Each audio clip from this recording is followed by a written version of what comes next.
गणतंत्र सौंदर्य निश्चित भाव में भिन्न मत उठा कथा जिते बड़े किछि दिन पूर्वर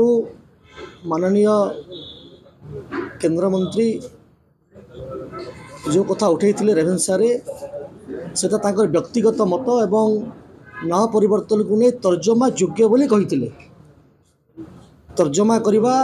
पाद हवा विवाद हवा नुआ से विषय नुआ कथा सृष्टि हवा निश्चित भाव में एक गणतांत्रिक पद्धति ताकू अस्वीकार करूना किंतु तीन थर विधायक विरोधी दल जे विधायक अच्छा कथा आज जो उठे जानवा दरकार जे गृहर जे सदस्य नुहति आमर गृहर परंपरा अच्छी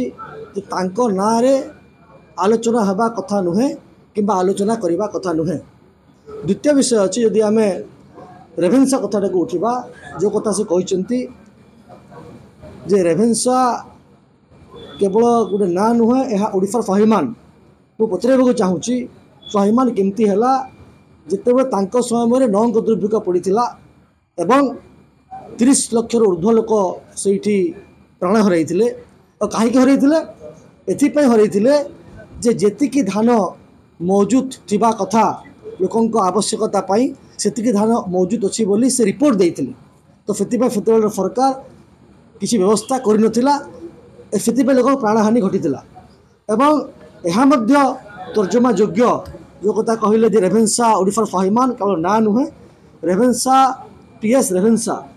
जो कथा कहले टी एडवर्ड रेभेन्सा जो कथा कहते मो पाखे तार उक्ति अच्छी जोटा जेपी दास तांको आलेख्य उल्लेख करिसेंती जे ओडिया माने अत्यंत उत्साहहीन और आलस्य परायण तागू जाई से कहते केवल एक कथा नुहे जो थे ओडिया मानू निकृष्ट खर्ची अलसुआ चरित्र खराब मंद जाति और ठक बोली से कथा से एडवर्ड रेभेन्सा कहते बोलिक उल्लेख अच्छी एवं स्वाभिमान से केमती हेले आहरी गोटे मोर प्रश्न है जे फकीरमोहन सेनापति जो कहते उच्च प्रशंसा करते आत्मजीवन से लिखिं 1866 मसीह तत्कालीन कमिशनर रेभेन्सा सरकार को भूल रिपोर्ट देते जे ओडिशा जी धान मौजूद अच्छी से वर्षकर परिस्थिति नियंत्रण हो पार एपाई 30 लाख लोक प्राणहानि घटी एवं तर्जमा कर समय अच्छी बाद कर समय अच्छी निश्चित भाव में किंतु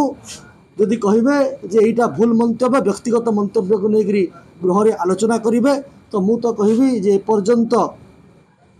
विजु जनता दलर उपनिवेशकता जो अच्छी उपनिवेशक जो मानसिकता पर जाना जो बाहर राज्य लोक शासन करुले बाहर राज्य आयस आसी चलैबार जो अभ्यास थिला से व्यवस्था रही जाइए मु तो कहबी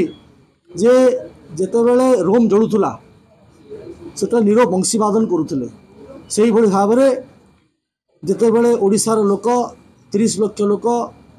दुर्भिक्ष प्राणहानि घटूला से रेभेन्सा जे तत्कालीन रेभेन्सा साहेब जे थिले से फतुर दुनिया छुट्टीग्रस्त जाइए ताठू बड़ कथा आ किछि नहीं लोक विचार करेंगे कौटा ठीक कौटा भूल एवं ये कथा जो गृह उठी निश्चित भाव में मुझे एकमत होची जे तार तर्जमा करार आवश्यकता अच्छी और जन व्यक्तिगत मत को लेकर गृह उठेबा समीचीन नुहे। धन्यवाद, नमस्कार।